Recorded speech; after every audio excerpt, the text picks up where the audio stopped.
Blake just needed time to cool down. They all had arguments in the past. Cramped quarters can make you hate your best friend. To say nothing of how it fared for 4 people with little to nothing in common other than their team captain. It was common practice to go out for fresh air after an argument. She was supposed to come right back. Pulling her hair back into a messy ponytail, Yang stretched out the kinks in her back. Crackles along her spine popping one after the other. Her breath turned into fog in the pre-dawn air, and once she warmed up, she began to jog around the campus. She normally used the treadmill, but lately she had been doing this. If anyone thought she might be scouring the campus for any hidey holes where Blake might be walled up, they didn't say anything, and wisely so. Any mention of Blake got you a cold glare, or worse. Generally, worse. A shiver rolled down her sides, leftover rage still prickling at her from her argument with Weiss last night. Picking up the pace, she tried to forget about the implications of Blake's confession, which Weiss was all too eager to bring up. Expulsion, arrest, maybe even execution. Yang was a blur now, not looking for Blake as hard as she was trying to burn through some excess energy. Escape the fear creeping up on her heels. She didn't want any of this to happen. There were way too many angles to look at this problem from, and trying to keep up with them all made her dizzy, especially the part where, oh yeah, Blake was a member of a notorious terrorist organization. Spoilers. Pausing for a breath 3 hours later and knowing that she didn't have much time to shower and get ready for her first class, Yang sank down like a stone on the lawn just outside the dorms, too exhausted to think anymore. None of this made any sense. And as much as she wanted to have someone to blame, this was too nebulous a situation for such a simple solution. Hey. Nice.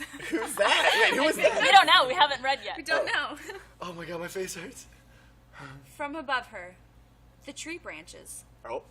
Pulling herself out of her stupor, Yang glared up, chest still heaving from her run and still angry at the world.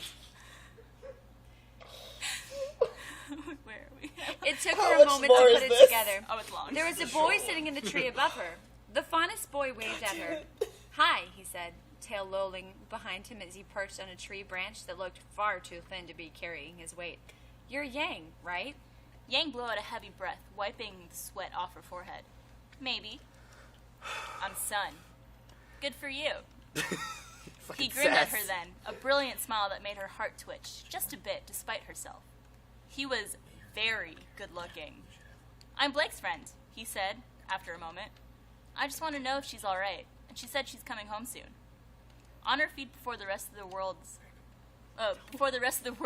left his mouth, Yang bounced up in a burst of strength to try and yank him down, but Sun was quick, darting further into the precariously thin branches. Oh my god, I can't do this. Easy, he said, face twisting into a scowl.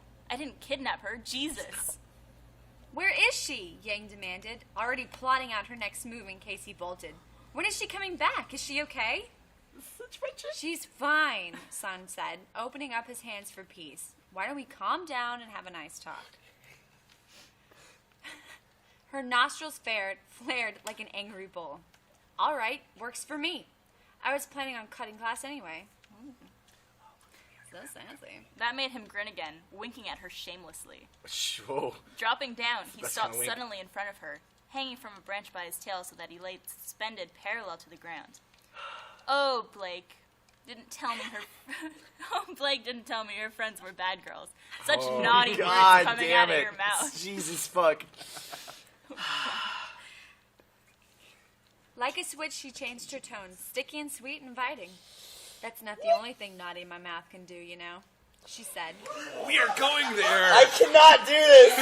I cannot do this. We've reached it.